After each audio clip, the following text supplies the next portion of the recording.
Saludos a todos. Empezamos hoy un programa que me hace mucha ilusión presentar. Es un programa especial sobre el aniversario, el 500 aniversario del encuentro entre Moctezuma y Cortés, 1519. Podemos situarnos en la escena, una escena prodigiosa. Por primera vez un europeo ve a un emperador de estas tierras, una cultura desconocida. Es un encuentro y un desencuentro también. Vamos a hablar de conquista, vamos a hablar de los mitos que hay alrededor de esta fecha, no solo de esta fecha, sino del 1519, 1520, 1521, la caída de Tenochtitlan. Aquí tenemos unos invitados de lujo, la verdad. La primera, yo soy una privilegiada por tenerlos alrededor. Paso a presentarles. A mi derecha tenemos a la arqueóloga Patricia Ledesma, directora del Museo del Templo Mayor.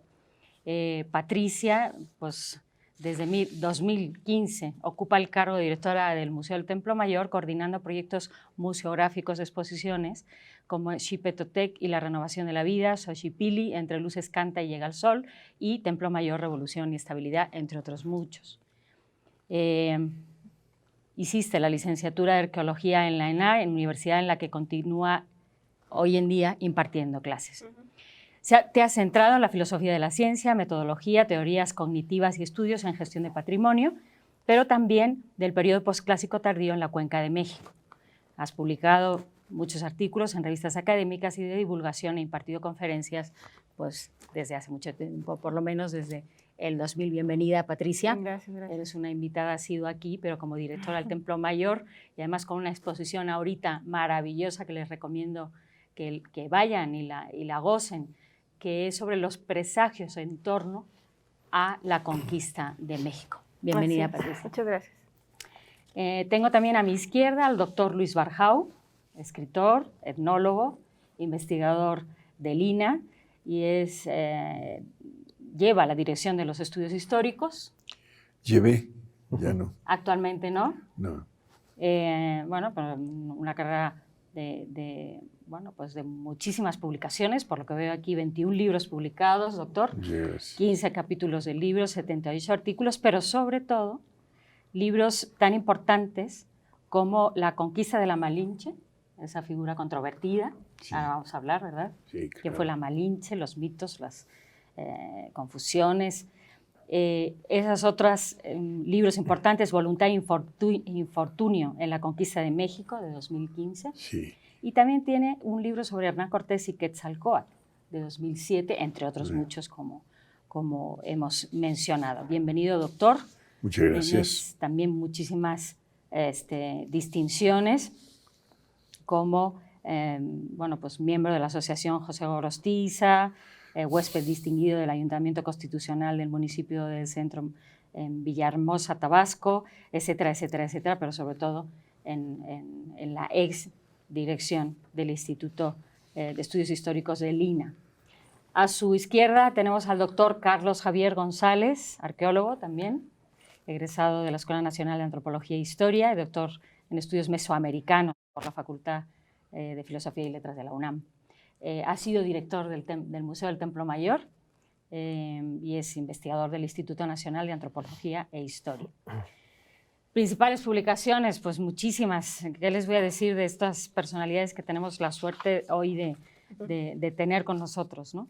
Xipetotec, Guerra y Regeneración del Maíz, ubicación e importancia del templo de Xipetotec y Moyotlán, y en coautoría con otros autores sobre el Templo Mayor, esculturas Mezcala del Instituto Nacional de Antropología e Historia. Bienvenidos los dos, doctor Barjau, doctor González. Gracias, y aquí tenemos, vuelvo a mi derecha, al maestro Salvador Rueda, director del Museo Nacional de Historia, Castillo de Chapultepec. Es licenciado en Historia por la Facultad de Filosofía y Letras de la UNAM y tiene maestría en Estudios de Arte por la Universidad Iberoamericana y diplomado en Alta Dirección de Museos. ITAM Getty Leadership Institute, del Instituto de Liderazgo en Museos. Bueno, pues has publicado 1000 cosas también. Eres miembro del Consejo Editorial de la revista, o fuiste miembro del Consejo Editorial de la revista Estudios de Historia Contemporánea, también miembro del Consejo de Editores de la revista Historias, y coordinador de seminarios, publicaciones, etcétera. Has ido y has vuelto del Museo Nacional de Historia, ¿verdad? Sí. Y esa ha sido de esta casa, por lo tanto estamos a gusto, contentos con todos de recibirlos aquí para hablar de un tema que decíamos antes fuera de cámaras, que el encuentro entre Moctezuma y Cortés, 1519, no fue precisamente un encuentro diplomático. A lo mejor sí, en un principio no se conocían entre ellos. ¿Quién quiere arrancar? ¿Quién quiere arrancar con qué pensaba Moctezuma? ¿De quiénes eran estas gentes que jamás se habían conocido? ¿Quién quiere abrir fuego por acá? Yo lo hago con gusto. Doctor Barjao, por favor. Sí. Bueno, para notar que estamos viviendo por los 500 años de memoria del encuentro de Moctezuma con Cortés, estamos viviendo una pasión temática, porque se exacerbó, y tanto en España como en México se están filmando un montón de películas, documentales, libros que están saliendo. Hay una enorme actividad en torno a esto. Y este interés yo creo que está fundado en un fenómeno único de nuestro país, que es el interés que tiene todo ciudadano mexicano por dos temas fundamentales: el mundo prehispánico, la historia prehispánica, y la conquista de México. Pocos países creo que comparten ese tesoro de curiosidad por el pasado mexicano.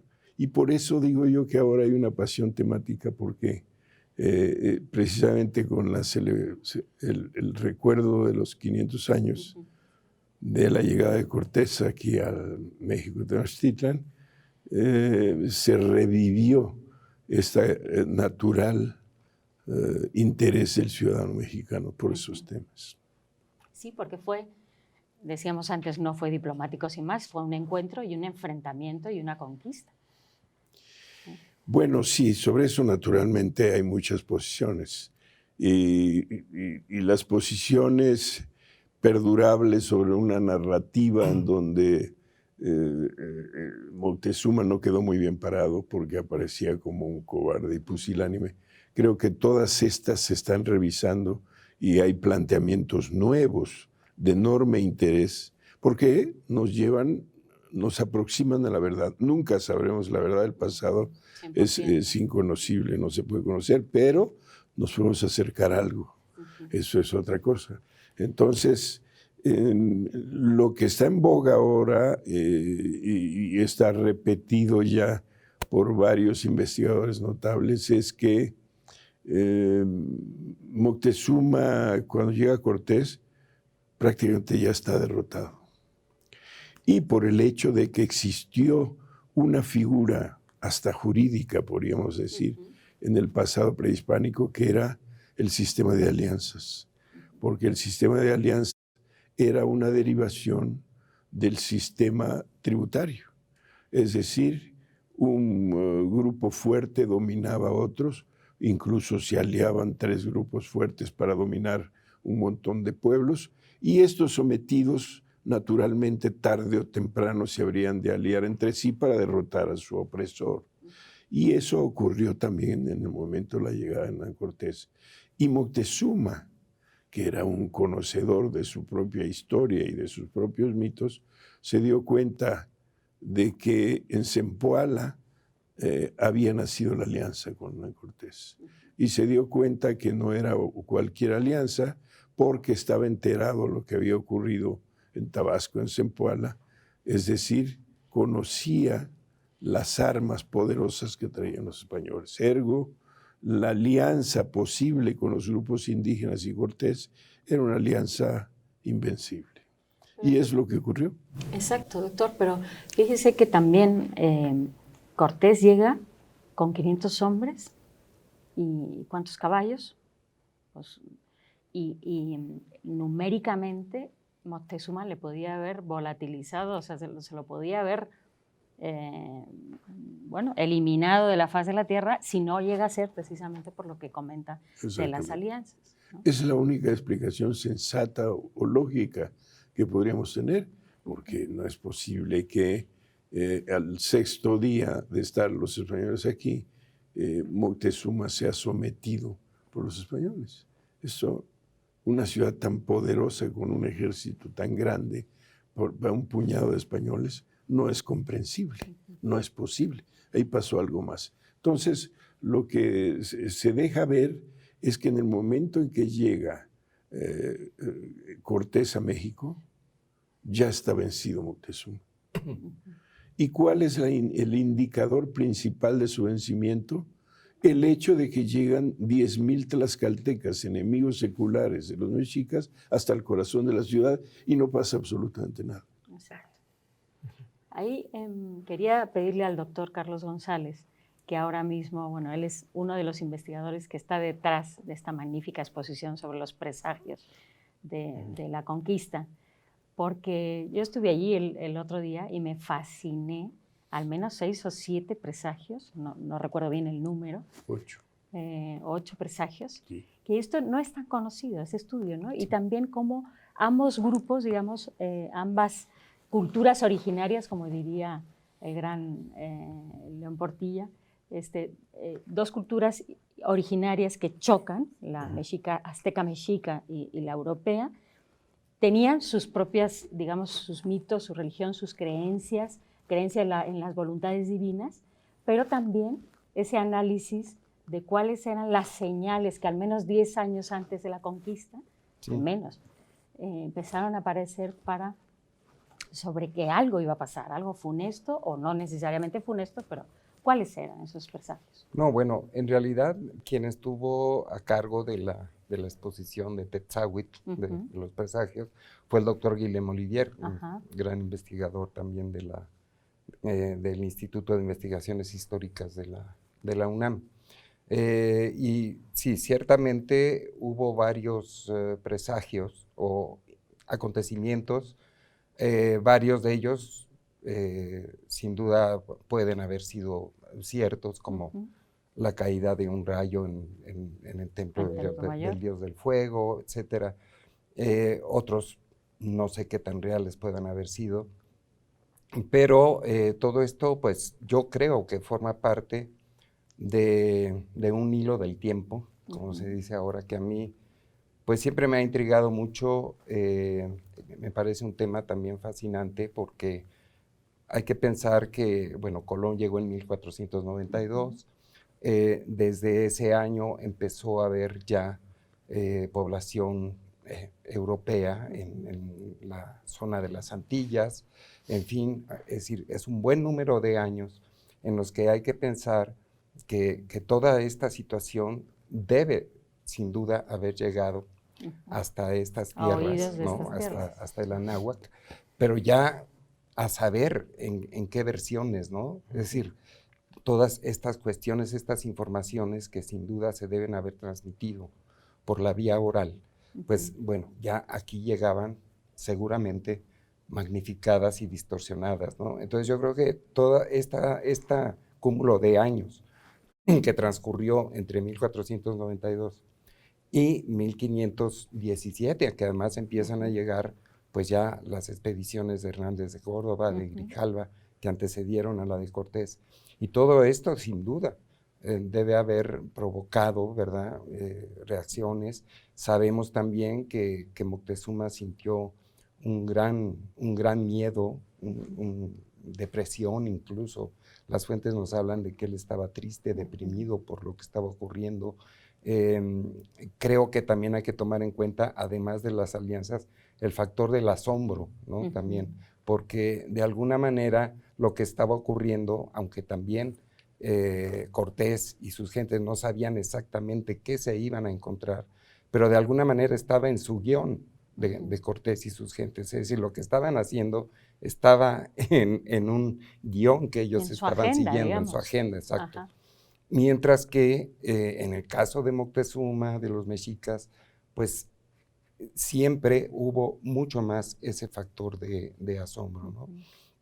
En todo esto que ocurrió. Entonces sabemos, por ejemplo, que Moctezuma intentó huir, ¿verdad?, al Zincalco, la mítica casa del maíz, incluso ataviado como el dios Xipetotec, en fin, es una historia muy fascinante, pero sabemos que él tuvo quiso emprender estas acciones para huir, para esconderse, ¿no?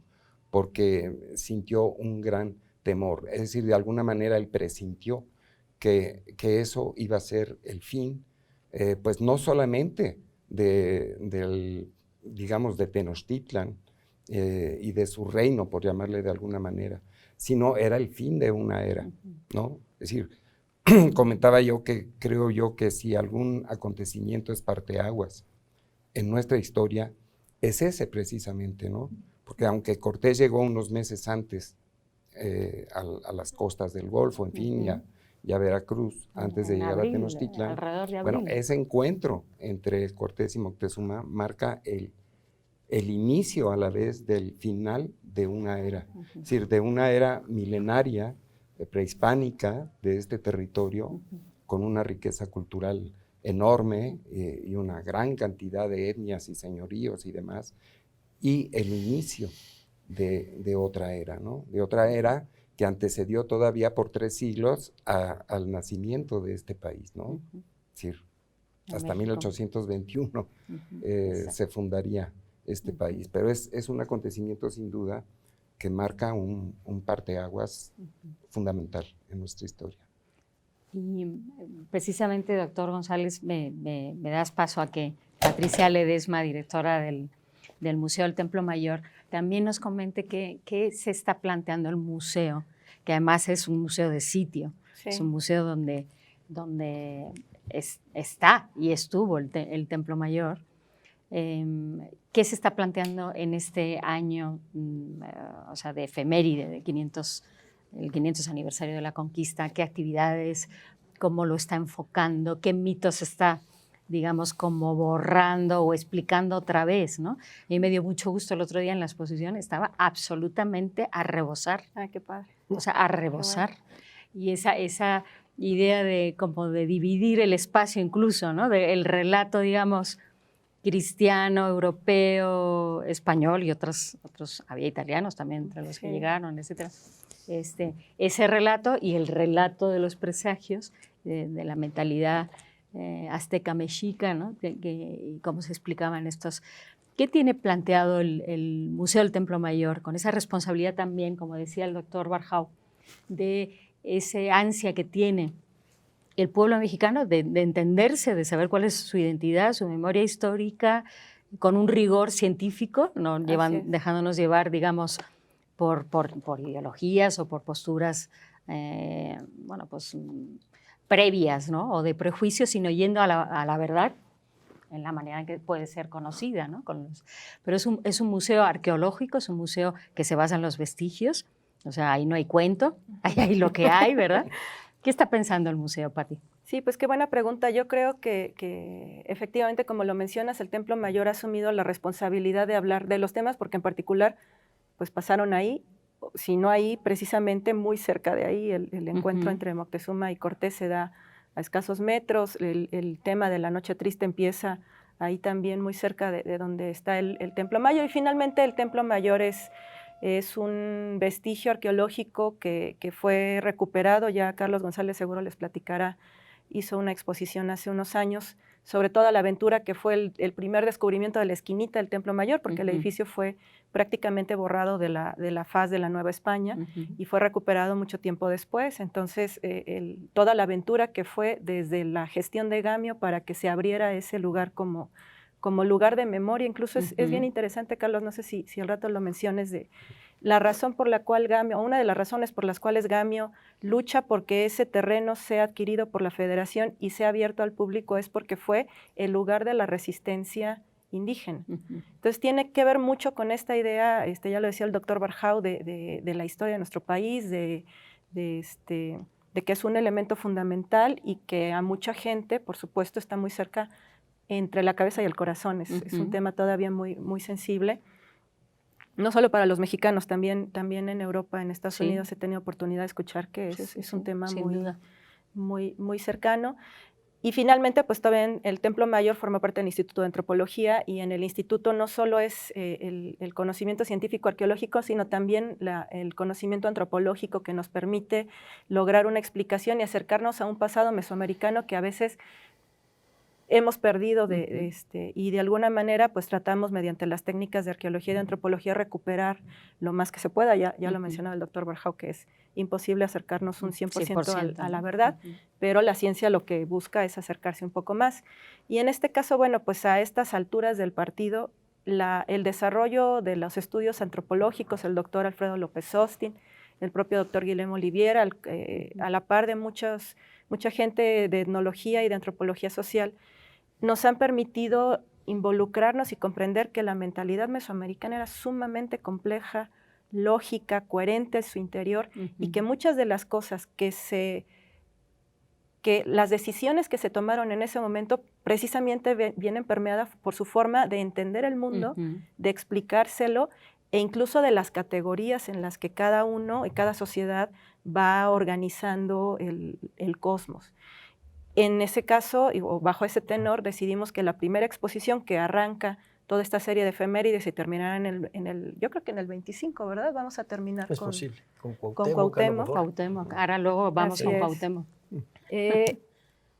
Con la que decidimos arrancar en Templo Mayor es precisamente con los Tetzahuitl, porque forma parte, es como el arranque para sensibilizar a la gente en la forma de pensar. Y también, finalmente es lo que estamos buscando como antropólogos, de ser un poco más sensibles ante los otros, que no somos nosotros. Exacto. Y aún más difícil, obviamente, cuando hay mucho tiempo por medio, ¿verdad? Así es. Entonces, a veces me pregunta la gente, es que ¿cómo es posible que Moctezuma fuera tan ingenuo como para pensar que estas personas eran dioses, si sangraban, si dormían, si se enojaban, y se morían? Y entonces ahí el doctor Olivier, con una certeza puntual cuando estábamos haciendo la exposición, dice, bueno, es que esa es nuestra forma de pensar de lo que es Dios, incluso la actual. Entonces, más bien es cuál es el concepto de Dios y de divino que tenían ellos. Exacto. Y ya con base en que uno entiende ese tipo de cosas, es mucho más fácil entender lo que pasó. En Tetzahuitl nos vamos a quedar en la antesala. Ya la parte de los hechos le tocará al doctor Carlos González, que gentilmente aceptó la curaduría de nuestra siguiente exposición, y de ahí nos vamos a seguir con otras, pero precisamente con Tetzahuitl lo que queríamos era un poco más de ir enganchando a la gente en un modo de pensar, de entender, de explicarse el mundo muy diferente. Y ya lo mencionabas bien tú, cuando a veces lo que hace la antropología es que nos ayuda a reflexionar sobre nosotros mismos. Entonces, ¿cuándo tú comienzas una historia? Porque aquí el relato empieza mucho tiempo después, el relato en el Florentino empieza con mucho tiempo después. Entonces, es ¿cómo te explicas tú la historia? ¿Cuáles son los elementos que hacen que cuentes tú algo? Y los nahuas decidieron empezar 10 años antes con los Tetzahuitl. ¿Por qué? Porque forman parte de su forma de pensar, de su forma de entender el mundo. ¿no? Así o sea, es. Exactamente. Y lo que quisimos hacer en la contraparte fue, bueno, pues así como ellos tenían explicaciones más allá de lo racional, del otro lado estaba pasando exactamente lo mismo, porque Galileo Galilei empieza hasta finales del siglo XVI con la cuestión de experimental científica que conocemos ahora. Entonces, a veces es que la ciencia no siempre ha estado aquí presente. Ni el punto de partida hoy es el punto de partida de hace 500 años, ¿no? Así es. Y esta parte de la providencia que, por supuesto, permeó también las decisiones de los europeos. Pues antes mencionábamos a Colón. Pues Colón hablaba de profecías de Isaías que se cumplían al llegar hasta acá, ¿no? O de apariciones de la Virgen o de Santiago. Es decir, que también en el otro mundo tenía su propia cosmovisión permeada de la religión católica y bueno, también ese fue ese encuentro, ¿no? De dos maneras de contar o de vivir y de planificar las ciudades. Así es. Me planteo también el asombro de Hernán Cortés y de los españoles de esta expedición al pasar la visión de la náhuatl, como decía Reyes, Fuentes. Alfonso Reyes, perdón. Alfonso Reyes. Debió ser impactante, o sea, ver entre dos volcanes esa visión de una gran ciudad en una isla con sus canales, con sus calzadas, con sus barrios perfectamente trazados. Eso debió ser impresionante, ¿no? Sí, yo creo que Carlos nos podría platicar un poco más.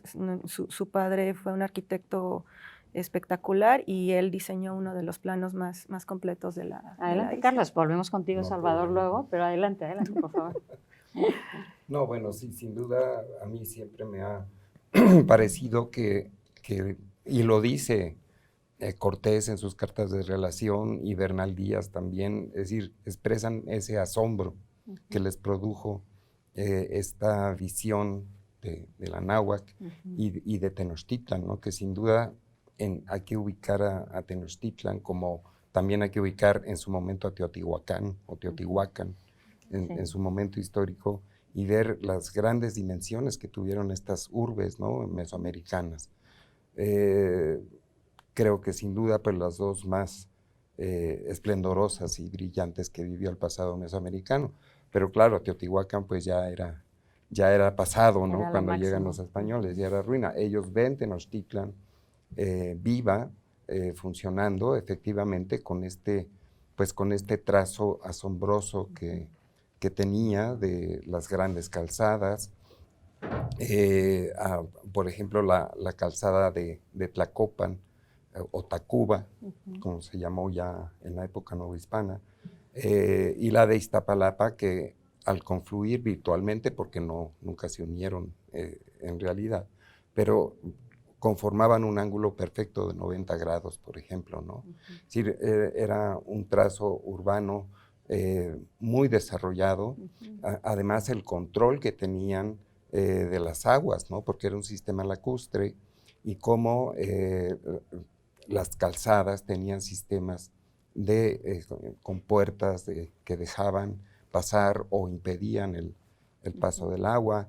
En fin, era un manejo, pues, de todo el sistema lacustre asombroso, ¿no? Pero esa visión, y hay un pasaje que por supuesto no lo sé de memoria en la segunda carta de relación de Cortés, y que verdaderamente expresa o le expresa a Carlos V que lo que estaban viendo, vamos, que era indescriptible, es decir, que cualquier cosa que él diga va a pecar, digamos, más de corta claro. que de Tengo aquí el texto de ¿no? Bernal Díaz del Castillo, que es posterior. Vimos tantas ciudades y valles poblados en el agua y en la tierra firme, y otras grandes poblaciones, y aquella calzada tan derecha y por nivel como iba México, nos quedamos admirados, ya habla de México, se nota que es posterior, nos quedamos admirados y decíamos que parecía a las cosas de encantamiento que cuentan en el libro Amadís. Exacto. Un libro de prodigios, un libro de caballería. Interesantísima charla, perfecto. Nos vamos a un corte y regresamos.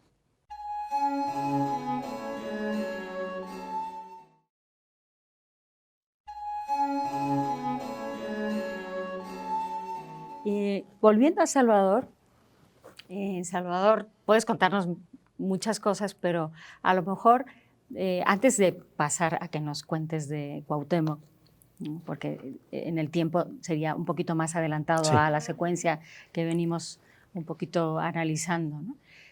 ¿Qué pasó al ver, qué crees que pensaría Cortés al ver Zompantli, los Zompantli allí? ¿Qué crees? Porque eso sí era... Bueno, él y los demás estaban realmente muy espantados de la manera como se hacían estos rituales y la posibilidad de que se los comieran. Eso los traía locos. Pero es parte de la visión del mundo de la que están hablando. Decía Luis Barjau hace un ratito que se trata de una pasión temática ahora. Y la doctora Ledesma dice que esto se ve entre la cabeza y el corazón. Pero siempre ha sido así. Es decir, la conquista, hemos tenido el relato básicamente bélico cuando se trata de un acontecimiento fundamentalmente político. Y todas sus interpretaciones, como si fuesen la cobertura en una cebolla, han tenido este sesgo político. Y cada época le ha dado una línea política particular. Efectivamente, escribe Cortés sus cartas de relación y rápidamente se vuelven un éxito editorial. Un hit, ¿no? Pero para 1527, un lector de las cartas de relación un lector italiano, se le ocurre decir, bueno, es que Cortés ha hecho más por el cristianismo que los 12 apóstoles, ha conseguido más almas que los 12 apóstoles. Por supuesto, fue la última vez que se editó las cartas de relación hasta el siglo XVIII. Claro. Es decir, dejaron de ser... ¿Por qué? Porque había un problema político. Pensemos también en la Europa de ese momento. 1517, Lutero pone sus tesis e inicia el proceso de la Reforma. Carlos V es proclamado emperador. Carlos V lee o escucha el texto de Maquiavelo y entiende que aunque haya una tarea dada por Dios, lo principal es la razón de Estado. Entonces lo mismo combate a los protestantes que contrata soldados alemanes protestantes para saquear Roma. Es decir, se trata de un mundo fundamentalmente político en donde la consolidación de las monarquías, más que de los estados, de las monarquías, acaba siendo la verdadera razón de la actuación política. Lo mismo se trasladaba eso a la Nueva España, y si Cortés empezaba a hacerle sombra, había que hacerle un juicio, y se le hace. Y se llena de enemigos acá. Y no es muy querido por el rey. Claro. Y en todo el siglo XVI, Cortés acaba siendo en realidad una espina política. No gusta. Y en 1621, cuando se tiene que conmemorar el centenario de la conquista, no se menciona a Hernán Cortés. Hasta 1632, que se publica el libro de Bernal Díaz del Castillo, empieza a hablarse de la conquista nuevamente como una épica del cristianismo. Y en ese momento Moctezuma era un rey trágico.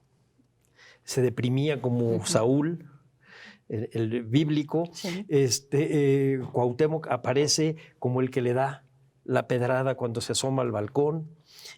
Aparecen varios guerreros importantes, pero el personaje principal era Cortés, narrado por Bernal Díaz. Y ese sirve de fuente a todas las pinturas que conocemos de rasgo histórico, no de línea religiosa, de rasgo histórico o narraciones historiográficas pictóricas, los biombos, los enconchados, los cuadros grandes, etcétera, en donde aparecen Cortés, Moctezuma, la Malinche, algunos otros de los señores, por ejemplo, Iztlizóchitl, Cuauhtémoc, pero Cuauhtémoc era un personaje de tercera línea. Empieza a hablarse realmente Cuauhtémoc a finales del siglo XVIII como una referencia.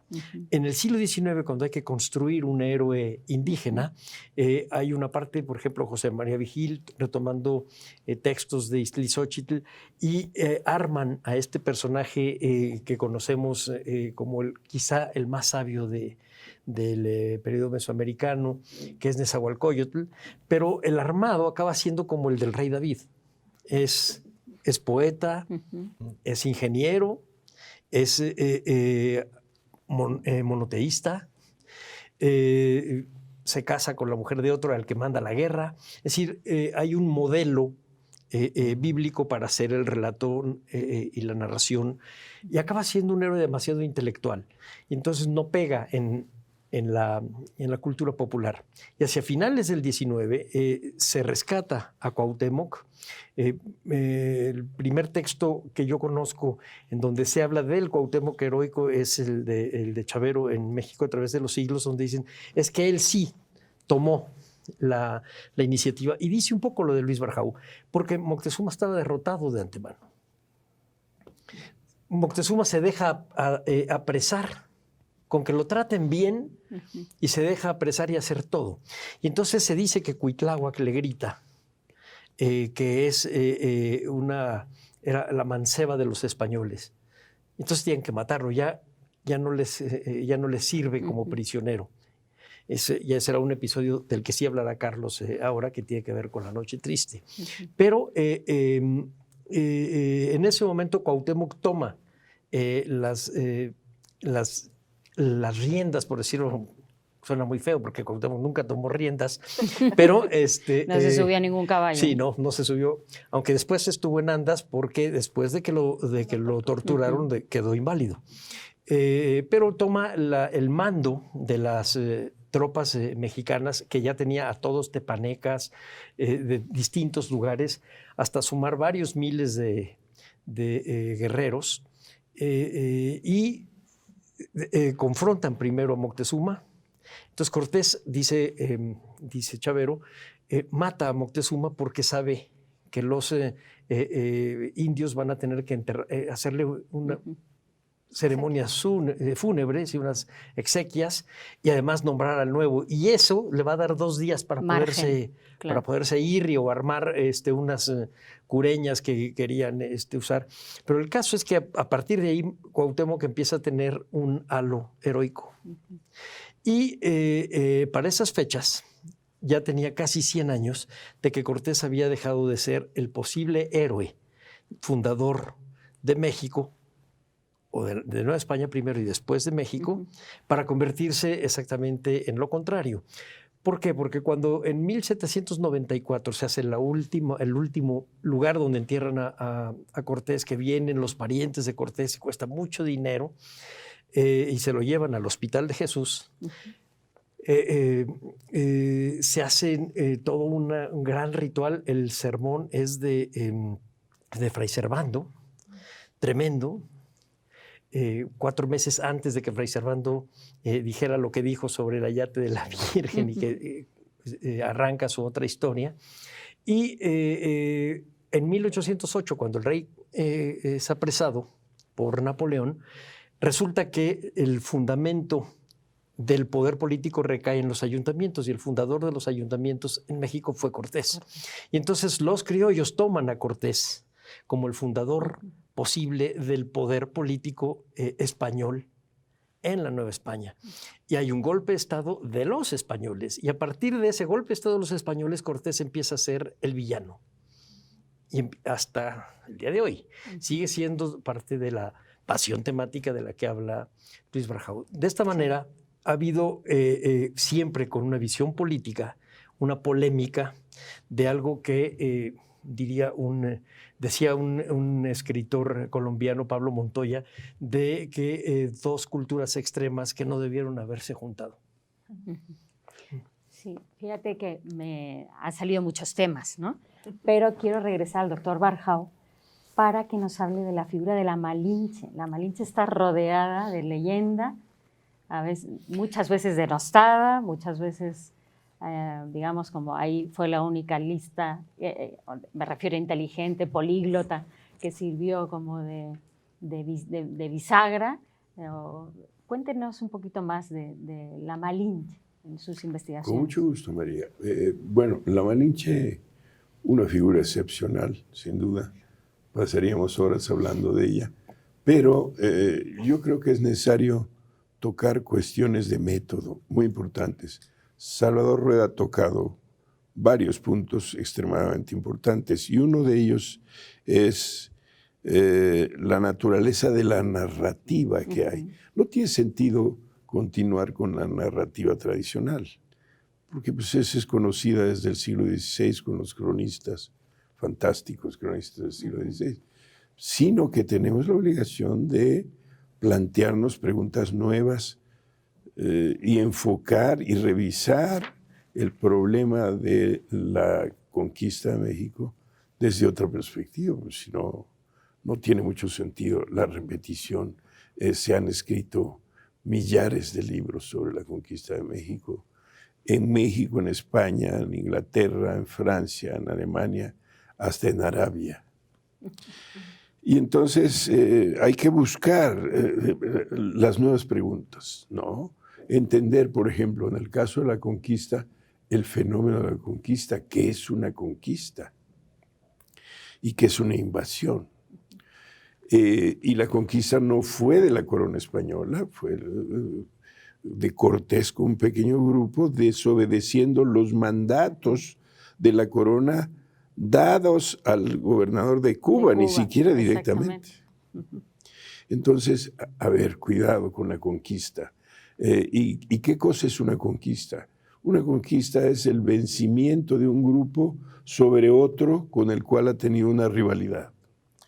Ha habido un problema económico, ha habido un problema territorial, ha habido un problema de venganza, como el caso de Troya. Y acá no había nada de eso. Acá lo que había era desconocimiento de uno y de otro. Entonces, es un fenómeno distinto.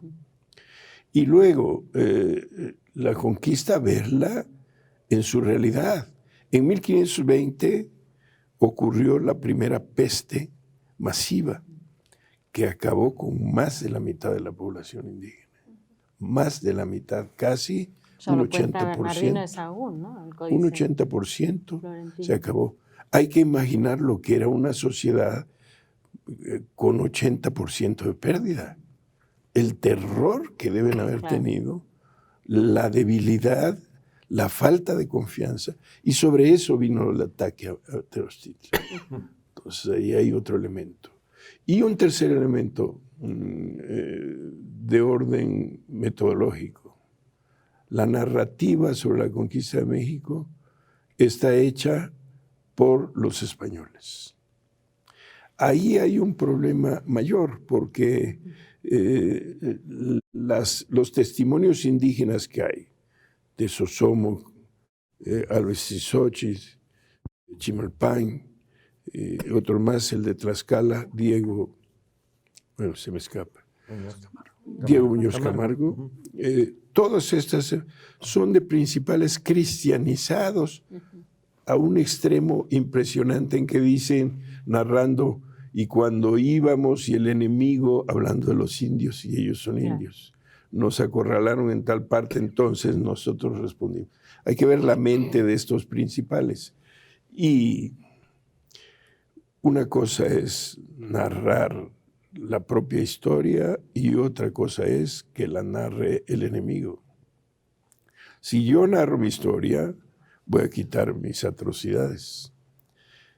Y es lo que pasó en la historia de Grecia, por ejemplo. En Grecia, que hubo sacrificio humano, como hubo sacrificio humano en todas las culturas antiguas del mundo. En Grecia solamente tenemos un testimonio único en el Agamenón de Eurípides sobre el sacrificio humano. Y punto. No hay ninguna otra mención sobre el sacrificio humano. En cambio, en México, todas las crónicas del siglo XVI comienzan con los sacrificios humanos, dando unas cifras espeluznantes, 80,000 sacrificados, cosa verdaderamente, no me explico cómo se atrevieron a decir semejantes exageraciones. Claro, sí se explica porque había que justificar la matanza. Una conquista es una matanza, así han sido todas las conquistas del mundo. César acabó con los galos, Vercingetorix lo hizo pedazos. Un sometimiento por la fuerza, así son por la las violencia. conquistas, es un problema de guerra y de matanzas constantes para dominar al otro y someterlo completamente. Así son las conquistas, no son de otro modo.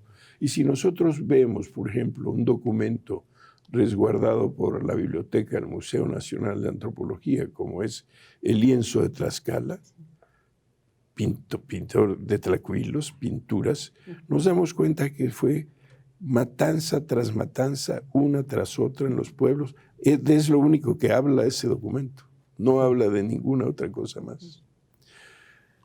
Entonces tenemos que entender eso. La alianza de los grupos indígenas con Cortés, una alianza increciendo, sucesiva, que empieza, yo diría que con la Malinche. La Malinche es la primera aliada de los españoles. ¿Por qué se alió? Ese es un problema aparte que debemos entender. Y le siguen la gente de Centla, que son vencidos en batalla abierta, gran batalla. Y le siguen los de Zempoala, los totonacos. Totonacos ya eran, los tabasqueños no eran sometidos de Tenochtitlan, pero los de Zempoala sí, los totonacos de Zempoala, que Ahuiztlán y otros reinos importantes totonacas eran sometidos y estaban dispuestos a aliarse con quien fuera, con objeto de librarse de la opresión. La opresión era temible, porque la esclavitud clásica, antigua, europea, bueno, algo daba en términos de comida, de techo y de ropa al esclavo. En este caso no.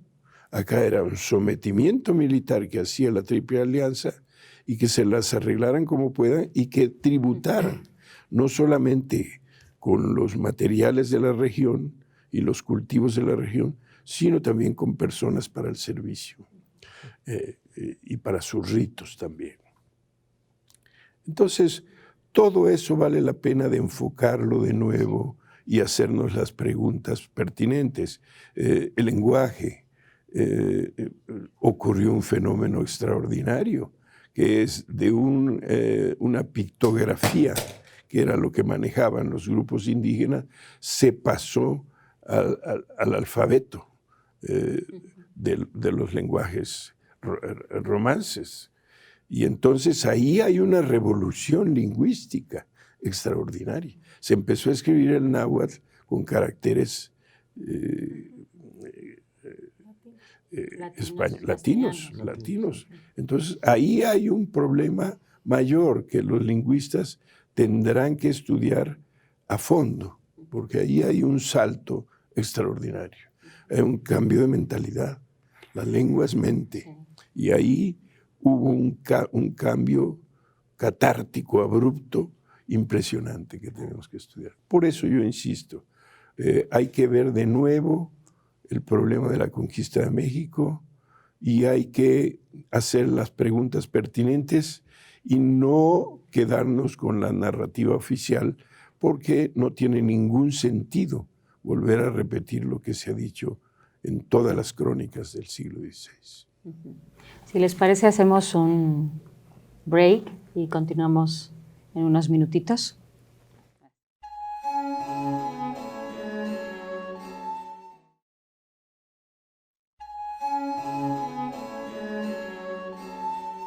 Queríamos continuar con todo el programa de curaduría, todos los estudios de curaduría que tiene previsto el Templo Mayor y en concreto el doctor Carlos González.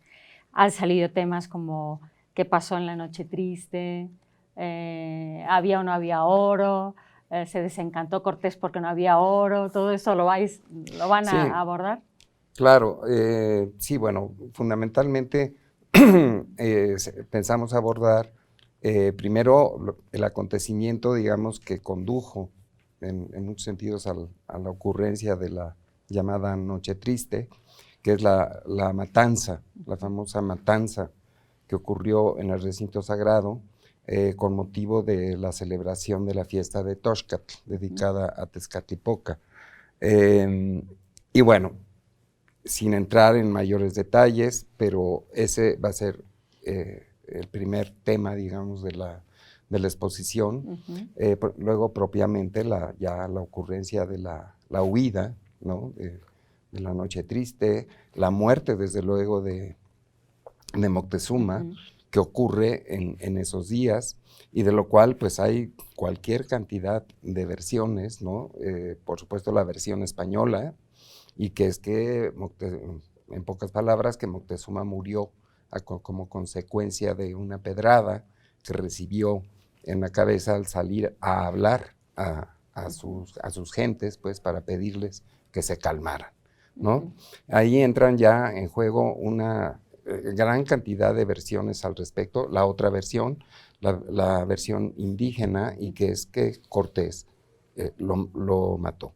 Y yo me inclino por esta versión, pero en fin, nunca sabremos la verdad histórica, hay que decirlo, Salvador, ¿no? Pero hay todo tipo de versiones, ¿no? Por ejemplo, el Códice Florentino, es decir, la obra de Sahagún, los informantes de Sahagún, según la cual, por ejemplo, el que habló a la gente no fue Moctezuma, sino fue Itzcuautzin, el gobernante de Tlatelolco. E incluso el texto de Sahagún que hay que decirlo, se origina en sus informantes indígenas, habla de que efectivamente llovieron saetas, dardos, en fin, cuando estaba hablando Itzcuautzin, pero sí dan a entender que Moctezuma estaba de alguna manera presente ahí también, pero que los españoles lograron arrodelarlos, como dice la fuente, o sea, protegerlos con sus escudos, ¿verdad? Y niegan de esta manera que Moctezuma haya recibido herida alguna en ese momento, ¿no? Sin embargo, bueno, sí relatan que fue lanzado al canal, ¿no? Bueno, también, sí.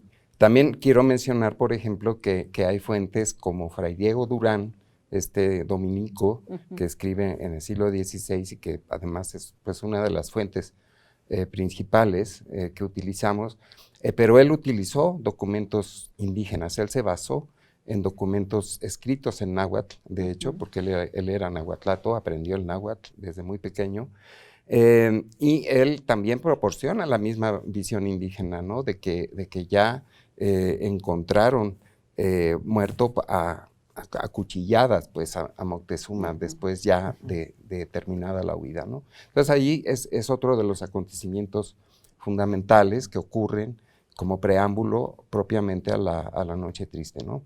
Y también que asesinaron a Itzcuautzin ese día. Claro, sí, también a Itzcuautzin también lo matan.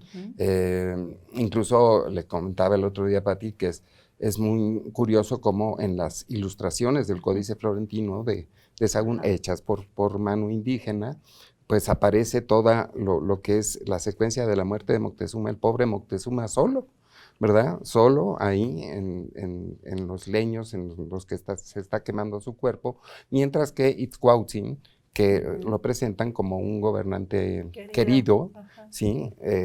Se está incinerando su cuerpo, pero está rodeado de gente, ¿no? De gente que está llorando incluso. Y rindiéndole honores. Es muy distinto el tratamiento.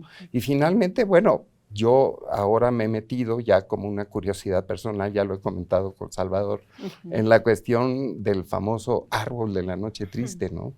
Y pues me he encontrado sorpresas, bueno, interesantes, gratas, en fin, a este respecto, pues que obviamente se trata de una leyenda. Más que nada yo lo que quisiera poder desentrañar es en qué momento o época aproximada surge esta historia del árbol de la Noche Triste, ¿no? En fin, hay muchos temas por tratar en esta exposición. A veces le comento también a Pati que por desgracia nuestro espacio de exposición en el museo pues resulta muchas veces pequeño para todo lo que pudiera tiene presentarse. Una grandísima colección permanente y las salas de temporales es más chiquita, y eso que hicieron ya obras hace poco, ¿no? Para agrandar un poquito ese espacio. Y pues muchísimas gracias a todos. También quería preguntarte, Pati, bueno, pues en realidad esta misión que tiene un museo de sitio como es el Museo del Templo Mayor en esta fecha que estamos conmemorando, y ¿qué estás notando en los públicos por este interés que estamos viendo, ¿no? Por la historia, por estos dos personajes, pero también el hecho de la conquista con las preguntas pertinentes, que decía también el doctor Barjau, ¿no? Las preguntas correctas, la historiografía que hemos ido viendo a través de Salvador, cómo va cambiando la percepción de los personajes, ¿no? Cómo se va contando de una manera o de otra al servicio de la política realmente, ¿no? Y cómo este esfuerzo me parece interesante ahora, en el siglo XXI, en 2019, de poderlo ver con unos ojos, aunque sea también con el corazón, pero también con unos ojos de más rigor en la investigación, ¿no? ¿Cómo percibes tú la recepción en los públicos que va al Museo del Templo Mayor? Yo creo que buena parte tiene que ver con el concepto que se tiene de museos y la gran evolución que ha habido durante los últimos 100 años, donde se ha logrado que sean espacios no son joyerías, no es un lugar donde se ven objetos por lo bonitos o por lo exóticos, sino que tiene que ver con contar historias. Y que a últimas fechas yo lo que he visto en buena parte de los museos, no solo mexicanos, sino también europeos, es que nos estamos atreviendo a contar historias y a veces abordar ciertos temas que no son que son controvertidos incluso. En Estados Unidos hay muchos temas del racismo, por ejemplo. Claro. En Europa ahora lo que he estado viendo es que se está hablando mucho de las ocupaciones nazis, de las resistencias locales, del maltrato que sufrieron las personas judías. Entonces son temas que son hasta incómodos a veces, pero que se tienen que abordar. Y como bien lo mencionas, de una manera profesional, porque finalmente en el Museo del Templo Mayor y en todo el instituto estamos comprometidos con una labor científica que involucra no solo las investigaciones etnohistóricas y antropológicas, sino también, en particular, Templo Mayor es un museo arqueológico. Entonces la evidencia está ahí, nos guste o no nos guste, ahí están los tzompantlis, por ejemplo. Para presagios también muchas veces se hacía duda incluso de la idea de la historia cíclica, y bueno, pues ahí está la Piedra del Sol, está el cubo de los soles que tenemos en la exposición, hay objetos arqueológicos hechos durante el periodo prehispánico que son incontrovertidos y que nos permiten abordar las cosas de una manera mucho más neutral quizá, pero sí efectivamente, como lo dice el doctor Bajaul, quizá la clave está en hacer las preguntas correctas. Exacto. Y en permitirnos encontrarles utilidad, porque de nada sirve estarnos repitiendo algo si no nos ayuda a ser mejores, y creo que esa es la labor de la antropología en general, que no veamos a un otro y entendamos a ese otro lejos, sino más bien es entendernos a nosotros mismos a través del otro, y empezar a incluso hasta cuestionarnos por qué hacemos las cosas ahora, y eso que nos permita ahora sí tomar mejores decisiones para el futuro. Entonces, más allá del cliché de sí, la historia nos va a ayudar a ser mejores, no, más bien es que nos ayude a reflexionar, a sentarnos, a decir, bueno, ¿por qué cuentas la historia? ¿Para qué la cuentas? ¿Para quién la cuentas? ¿Desde cuándo la cuentas? Ahora con Presagios nos tocará ya con el doctor Noche Triste, y en particular el reto para los museos es también aterrizar historias que no siempre cuentan con materialidad. Finalmente, lo que ocurrió en Tenochtitlan fue una guerra devastadora. Exacto. Que nos dejó prácticamente, por ahí alguien me decía coloquialmente que parecemos muela sacada, pero tiene que ver precisamente con eso, porque aquí hubo una guerra, entonces tampoco vamos a negar que no ocurrió, pues lo sí que ocurrió, hubo, ¿no? Las matanzas. Sí ocurrió y fue brutal. Entonces, ¿cómo le hacemos para contar historias? Si buena parte de las cosas que nos podrían apoyar, pues ya no existen. Nos pasó con Presagios, por ejemplo, hay un evento muy bonito que no se los voy a platicar para que vayan a Templo Mayor, pero tiene que ver con la brújula que traía Cortés y que los indígenas pensaron que era un espejo de obsidiana. Y entonces, a la hora de hacer la investigación fue ¿y qué brújula traía Cortés?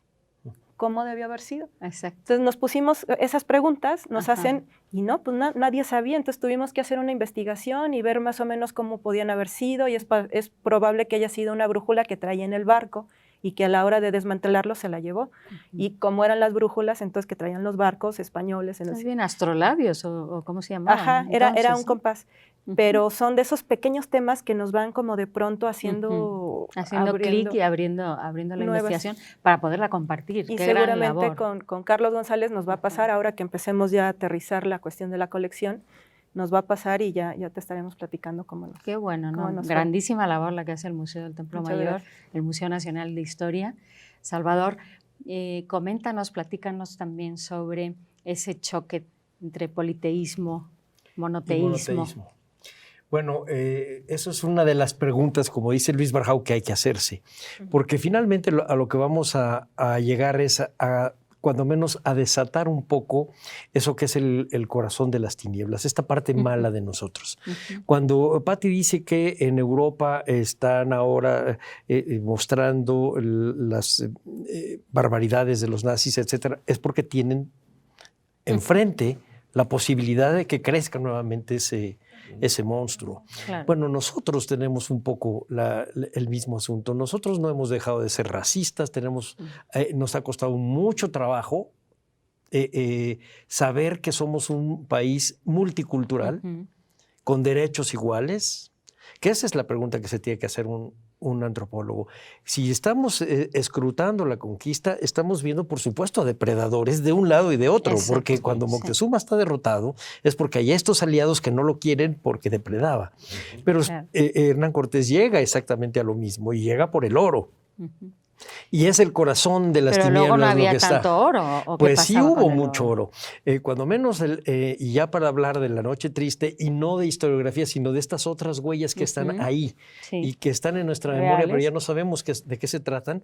En este paso que da a donde está la calle de Hidalgo, en el metro de Hidalgo, al final de la Alameda, y es donde se da una de las grandes batallas entre Bellas Artes y el metro de Hidalgo, se da una de las grandes batallas.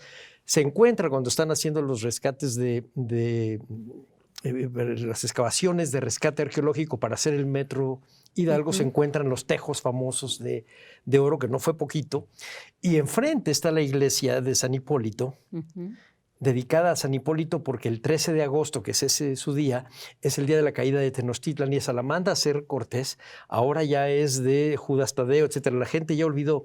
Y unas cuadras adelante está el Salto de Alvarado, que también es un mito, no saltó, pero es el lugar donde Alvarado se salva. Y son estos hitos que quedan en la memoria de la conquista, que ya se volvieron parte de nuestra vida cotidiana y ya no tienen un referente histórico claro. Hasta que llegan los arqueólogos y encuentran, aquí hay oro, ¿por qué? Aquí está esto, ¿no? ¿Por qué está aquí? Y entonces empezamos otra vez a preguntarnos cosas. Pero es porque tenemos también un presente que tenemos que resolver. Si la conquista no se terminó con la caída de Tenochtitlan, de hecho empezó. Y de ahí todo el territorialismo hacia el norte y hacia el sur. En una guerra, en una guerra larga de 200 o 300 años.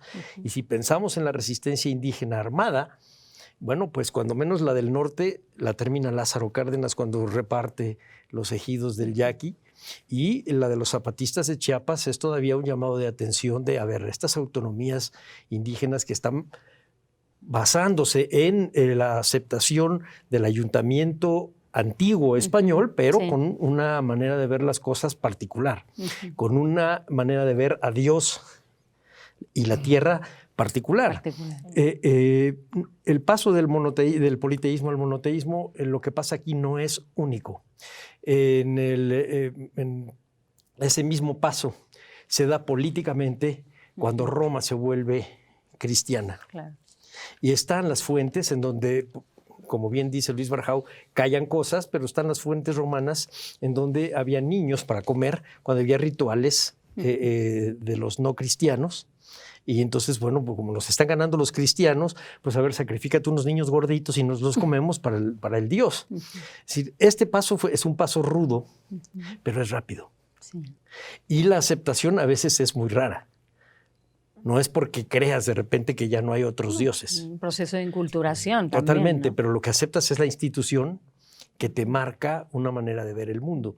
Y eso, hay muchos ejemplos todavía actuales, por ejemplo, en las zonas africanas, en donde tienes el choque de los misioneros cristianos con las religiosidades locales, etcétera. En fin, el mundo sigue vivo y entonces la historia sirve para que veamos efectivamente en un espejo, no sé si para ser mejores, me gustaría, pero no, para no ser tan malos. Exacto, aprender, ¿no? La memoria del pasado nos tiene que conducir, pues también ser capaces de transferir el conocimiento, de seguir haciéndonos las preguntas correctas, de seguir avanzando en el conocimiento y de volver a abordar estas grandes fechas. Yo agradezco muchísimo al doctor Barjau, al doctor González, a la doctora Ledesma y al maestro Salvador Rueda, que hayan querido venir a charlar. Nos podíamos quedar aquí horas y horas, ¿verdad? Es imposible, nuestro programa acaba, pero de nuevo les agradezco. Estaremos muy pendientes de las actividades, de las presentaciones de libros. Por ejemplo, el doctor Barjau en unos días presenta este libro, ¿verdad? Enhorabuena, La Dama de la Discordia, el conflicto entre mexicas y culúas. Pues ahí estaremos muy pendientes. Y, por supuesto, las exposiciones en el Templo Mayor, en el Museo Nacional de Historia y, bueno, pues a todas las actividades que va a haber a lo largo de este año y de los siguientes. Muchísimas gracias. Aquí acabamos el programa especial 1519, el encuentro de Moctezuma y Cortés. Esperemos que lo disfruten. Hasta pronto.